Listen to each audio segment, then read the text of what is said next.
From Korea to Germany.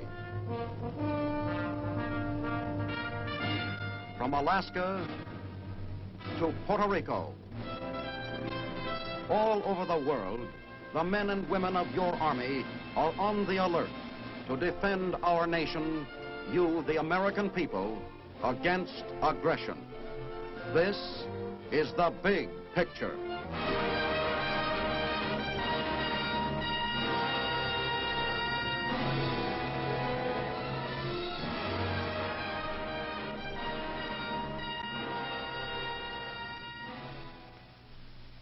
Welcome to The Big Picture, presented by your United States Army.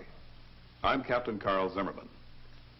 Today, The Big Picture tells the story of the Army Combat Team. What happens in one day of war?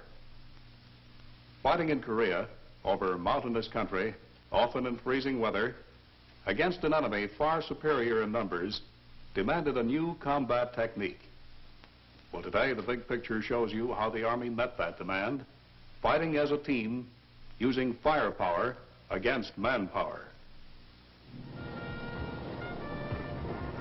One more day of war, and the news is lost in a two-line communiqué from the battlefront. But behind this colorless report is the story of the world's greatest fighting team, the American Army Combat Team, a tough and mobile assault force which can hit anywhere, anytime. This day of war has not been won by the infantryman alone, fighting his way across the nameless mountains of Korea, nor by the strategists behind him. For today, America's military answer to war is firepower, teamwork, and mobility. A shattering land, sea, and air combat machine geared and equipped to do any size job in the shortest time and with the fewest casualties possible. Guns of all caliber laying down a hail of fire.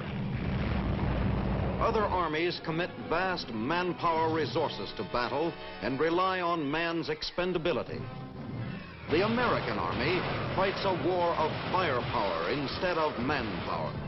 Providing that firepower, backed by the finest weapons in the world, is the Army Combat Team, a combined assault force which relies on the sheer weight of its steel and explosives for its maximum effectiveness.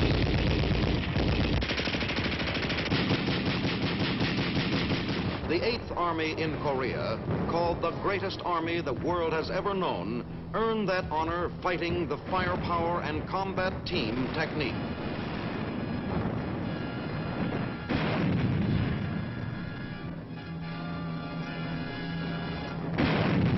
For out of Korea, with its snow, mountains, cold, and many military problems, has evolved a new concept for waging war. That concept is to have the best weapons, providing the biggest volume of firepower, and to keep the fighting units flexible and mobile enough to be used quickly and effectively.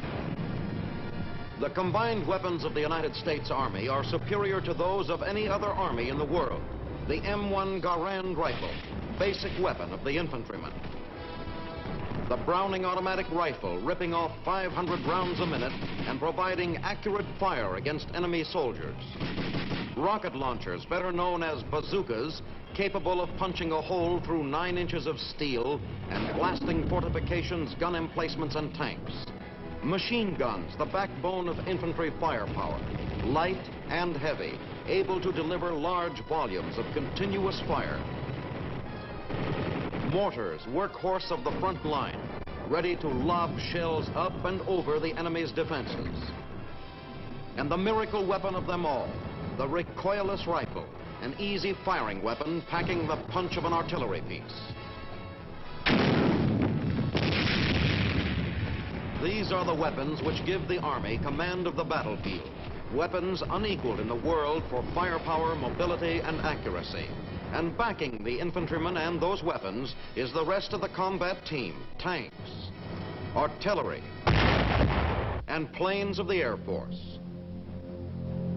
Patrols are sent out to find the enemy as preparations for combat begin. Observation posts make their reports, enemy bunkers are sighted, and the patrol leader refers their position to the artillery.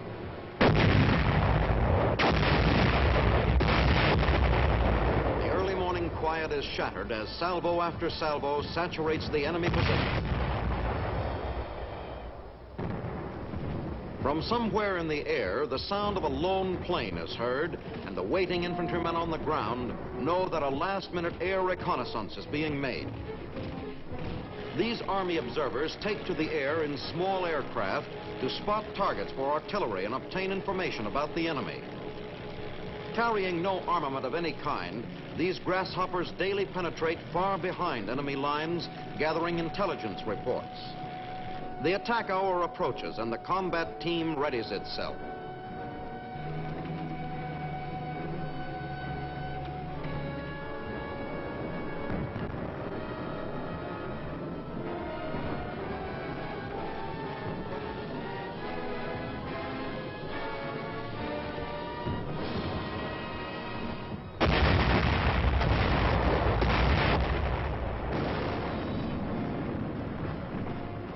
Ton after ton of high explosive pours into the enemy as round after round is fed into the guns.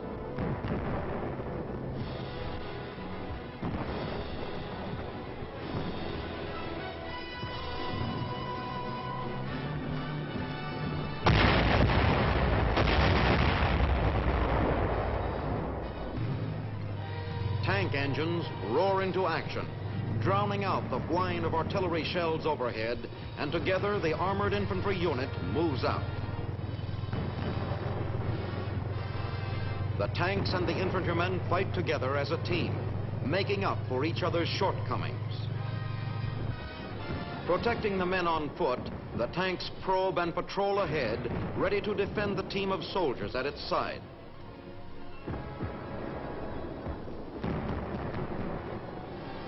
At the same time, the ground troops protect their tank from enemy fire and assist it by directing its gunfire to strategic areas. A telephone connected to the back of the tank welds the separate members into a fighting team. By fire and movement, our Army advances.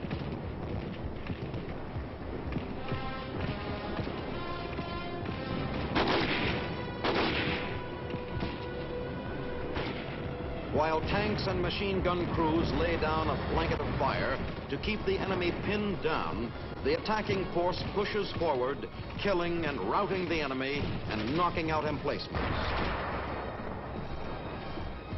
If enemy resistance cannot be broken by the soldier on foot, the tank is there to move ahead and blast the objective with its heavier firepower. Aiding the infantryman in his dangerous mission are the mortars and the artillery, which bring down a curtain of death just in front of the advancing troops.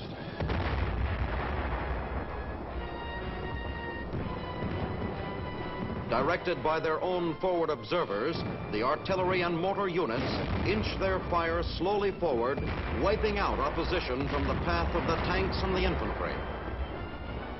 As the frontline men advance, so the gunners adjust their sights and continue to pour out the bombardment. Supply roads are blocked and reinforcements are sealed off.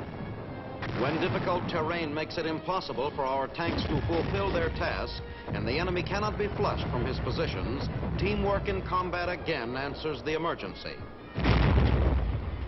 The word is passed back for tactical air support.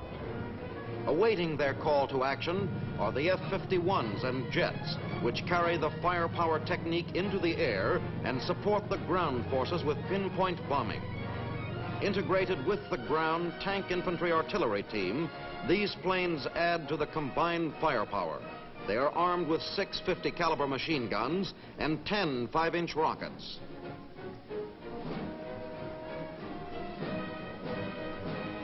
The planes also carry napalm and demolition bombs. The pilots receive their final instructions and get up-to-the-minute information on the latest tactical situation.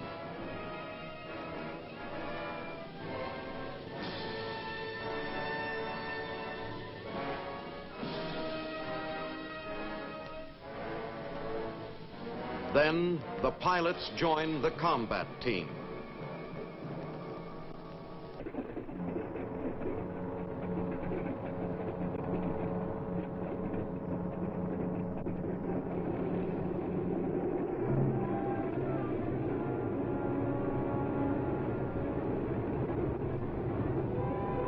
matter of minutes, the planes take off for the combat zone to do from the air what cannot be done from the ground.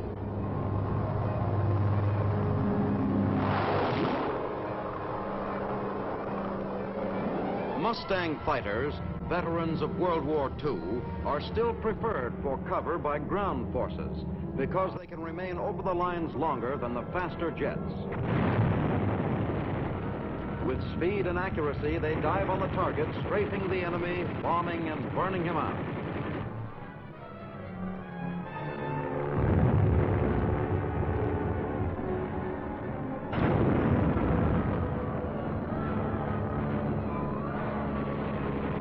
By using the latest communication devices, pilots can soften up the enemy within yards of their infantry buddies.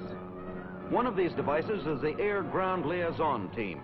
Talking directly to the pilots by radio from a jeep, a ground observer helps the planes pinpoint the target. Hand in hand, the ground and air units join in combined attack using teamwork to keep the assault rolling. More than ever before, the Army is today using the air to link its fighting units. The role of the helicopter in combat has far outgrown the expectations of the strategists who first used it, and more these copters are being used for battle missions. Reinforcements rush to weak points in the line. The wounded are speedily carried to medical aid strapped to the sides of the helicopter. To the men on the line, these copters have become messengers of life or death. Rushing ammunition to cut off units, evacuating the wounded, and carrying the fight across impassable terrain, the helicopters strengthen the lifeblood of the fighting man. Assault teams, fully armed for battle, can hop from mountain to mountain, preparing the way for the troops that follow. In warfare today, mobility of firepower is the key to victory. Recognizing this important factor, the Army has made the regimental unit its core in combat. To act quickly in battle, the Army has given the regimental unit its own command and the necessary firepower backing to do any job. These regimental combat teams, assigned their own tank and artillery forces, have become the backbone of America's fighting army. Instead of an unwieldy army organized for action at divisional or corps level, America's fighting force is now split into fast-moving, highly mobile attack teams of regimental strength, which have their own supporting artillery and heavy weapons units.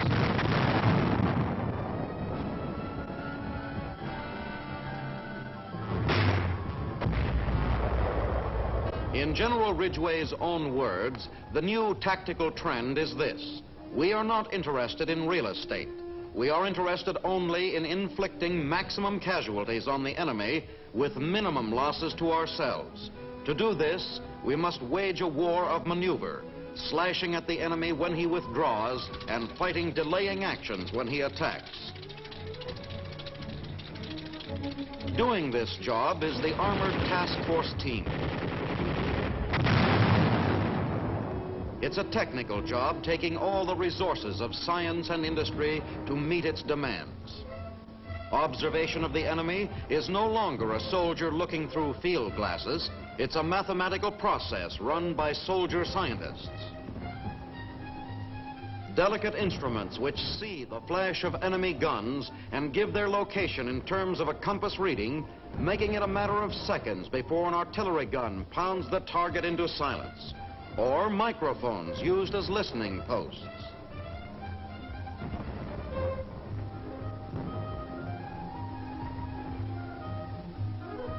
Cables lead from each microphone.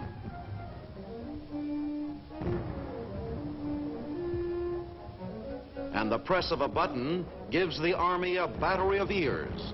From the recording of the sound impulses, calculations are made which give the range and direction of the enemy artillery.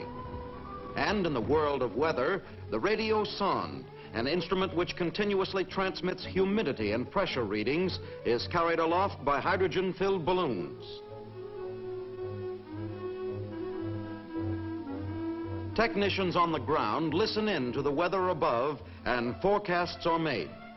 Radar is used to search out enemy mortar shells. When a shell is spotted, it is tracked by radar and its arc of flight revealed. Plotting backwards, a specialist trace the original path of the shell back to the enemy mortar, and another target is ready to be destroyed. This is science behind the combat team. Science is also used by the Signal Corps, fighting its war of communication in the thick of combat, stringing telephone lines, snapping battle orders over spluttering hand radios, acting as the Army's nerve system, linking the individual efforts into a master plan. However hard the going, the long tentacles of communication are stretched out. If ground obstacles get too tough for the pole climbers, they lay the wire by plane. If it can't be done the modern way, then they will do it the old way.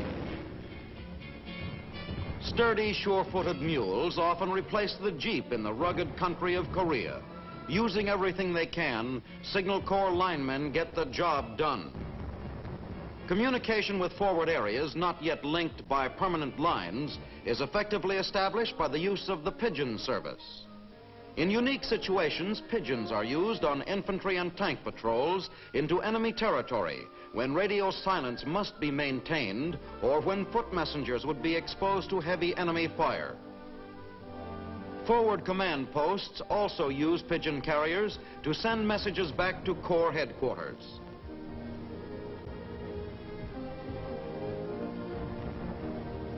When released, the bird circles high to get its bearings and then sets its course straight for its home loft at Corps headquarters. It's another part of the teamwork in combat.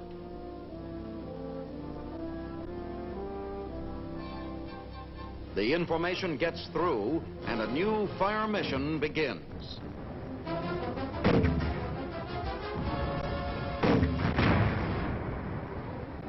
Making the advance possible, too, is the Army Engineer Corps, the builders and wreckers who drill and blast a path through the mountains.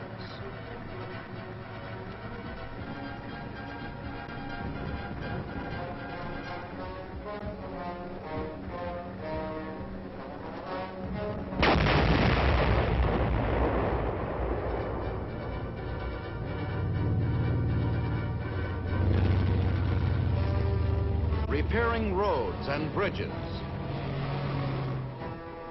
The Army construction workers do their part to keep the fighting machine rolling smoothly. Searching for mines and removing their sting.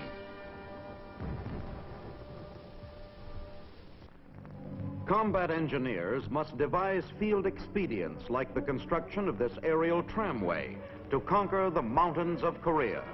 Using local labor, a half-inch steel cable is hauled to the upper terminus more than 2,000 feet away.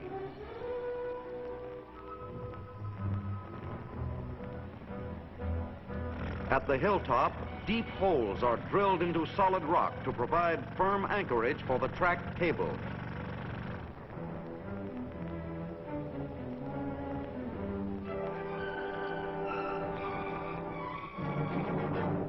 A winch on a 2 1/2 ton truck is used to put the required tension on the cable spanning the gulf. Again improvising, engineers modify a rear wheel of a 3/4 ton truck to allow the vehicle's engine to serve as motive power for the traction cables which will raise and lower the sky car.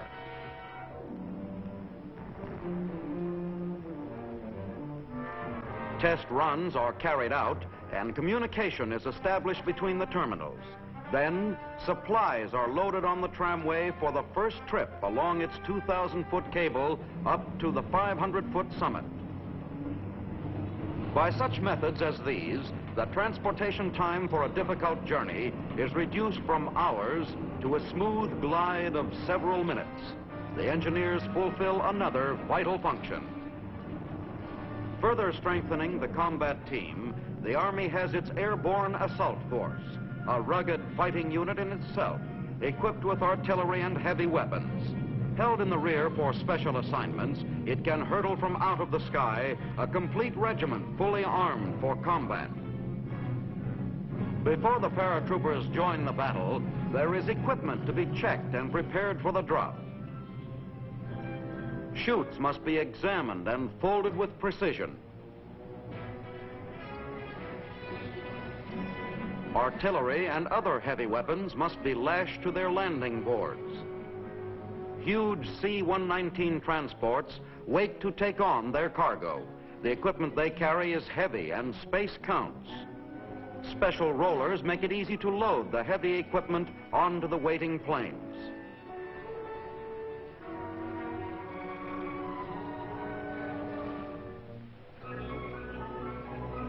And the men are given a final briefing before takeoff.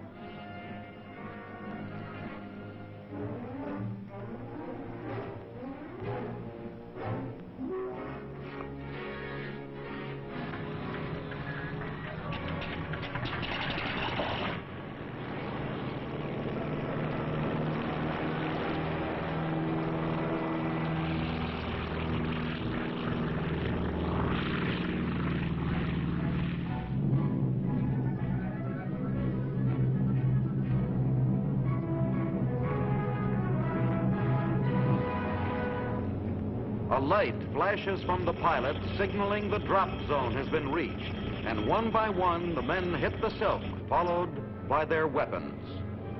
In 3.5 seconds, the full load of heavy weapons is out of the plane, and quartermaster airborne soldiers jump out after them. After the drop, it takes 3 minutes to unlash a jeep and drive it away, and the 105mm howitzer is ready for action in 20 minutes. More and more men arrive, quickly reforming and taking up the attack. In this way, the Army continues its fight, circumventing fixed enemy defenses and severe natural obstacles. By using parachute drops, fighting units cut off from the main fighting body can be kept fully supplied with food and weapons. The airborne combat team is a strong right arm that can stretch anywhere to deliver its Sunday punch. This is teamwork paying off. The Army of today, fighting a war of mobility, speed, and effectiveness, packing more firepower than any other nation in the world. Exchanging fire for flesh. The United States Army Combat Team. That's your Army in action today, fighting with firepower and teamwork. Now we'd like you to meet Lieutenant Colonel Robert B. Pridgeon of Henderson, North Carolina. Colonel Pridgeon recently returned from Korea, where he served as a battalion commander for 13 months with the 17th Infantry Regiment of the Army's 7th Division. Well, Colonel Pridgeon, you can tell how our Army put this firepower and teamwork into action in Korea. Yes, I sure can, Carl. We have the finest combat team in the world. It really makes our soldiers have confidence in the Army to look around them as they move into the attack, see tanks, infantry, everything we have moving right along with them. Let's talk about our weapons.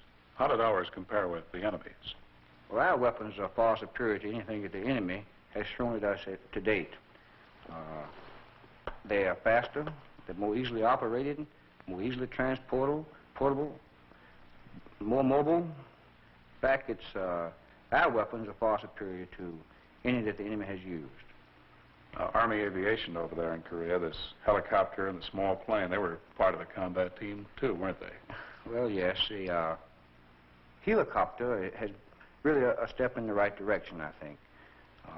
We used it in Korea, in my unit, primarily for evacuation. A man may be seriously wounded on a hill. If we had to use the normal litters to take him down, it would take a matter of hours. By calling for a helicopter, he's evacuated to safety and to an aid station or hospital in a matter of minutes. Also, they occasionally bring up mail and hot rations to the troops on top of those hills. Well, certainly the helicopter was an important part of our combat team in Korea, wasn't it? Yes, I saw that helicopter. I didn't have any experience with it. It's very good. It'll transport a squad and with equipment to the top of those hills. Whereas a squad had to walk would take 6 to 10 hours. They can now get there in a matter of minutes. Mm-hmm. And it takes a good deal of time to get up to the top of the hill over there, doesn't it? Especially when you have to fight your way up, Colonel. It may take days, Carl, at times. Mm-hmm. Well, now, let's talk about the methods of fighting. How did our methods compare with the enemy's? Well, the enemy normally attacked at night. He attacked in waves, utilizing masses of troops. The first wave would be armed only with hand grenades. They'd come running up the hill, throwing grenades, screaming, blowing bugles, beating drums, anything to try and put fear in our people in the dark and make them run. They ran right into our machine guns with just get mowed down, keep coming. Mm-hmm. It's quite a contrast. We have a good deal more respect for the individual soldier, haven't we? And that's why we use this firepower. That's true. We utilize our firepower a lot of times in place of personnel. Mm-hmm. Well, all in all, Colonel, how would you say this combat team worked out in Korea? To a great advantage, Carl, due to the nature of the terrain in Korea. We could more effectively employ our weapons and personnel by breaking the units down into smaller combat teams and trying to employ them in a great force. Thank you, Colonel. You've given us a good picture of how we put this teamwork and firepower onto the battlefield. That's the way we fight in a combat team. Units working together, welding their firepower into a great fighting machine that is your Army today. Thank you, Colonel Pridgeon, for being with us. Next week on Our Big Picture, we'll tell you about the Army's citizen soldier. We'll talk about the information and education program. We'll point out how this soldier of ours has become the best informed, the best educated soldier in the world today.